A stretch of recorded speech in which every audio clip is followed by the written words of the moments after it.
In case you haven't noticed by the accent, I'm from Boston, Charlestown specific. All right, yeah, that's the code of silence place that you see in that stupid movie, right? So, but when I grew up, it was in the '80s, and you know, it used to be a real tight Irish knit community, and you'd end up, and it was inevitable, you'd end up throwing hands with some kid from Somerville because he was picking on another townie kid that, one, probably deserved it, and two, I fucking hated that kid anyway. You know, so he definitely deserved it. But that's, you know, that's what we did. And, you know, and if we didn't know you, we were definitely stealing your car. And if we didn't steal your car, we're definitely breaking your windows and stealing your radio. But, you know, when I was younger, I loved goth chicks. Goth girls were the best. But living in Charlestown, it was like finding a leprechaun riding a unicorn. Nowhere around. All right? I mean, I absolutely loved them.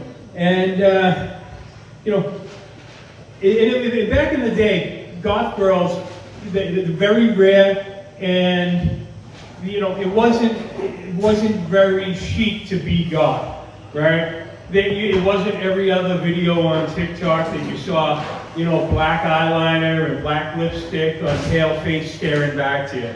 You know, it wasn't. But, you know what, I found my unicorn. I found her over at Harvard Square. You know, this unicorn was draped in black leather and lace, black lipstick. She was perfect. She was a combination between Elvira and Betty Boop.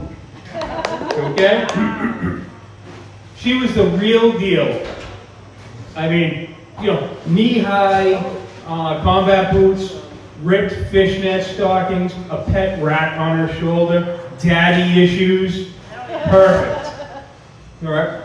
Her name was Cindy, spelled S-I-N-D-E-E. All right. Now I don't know if that's what her birth certificate had it listed as, but I can tell you that the tattoo that was right above her pink taco, that's the way it was spelled. And I know that because I remember reading that the night I chipped my tooth on her labia ring.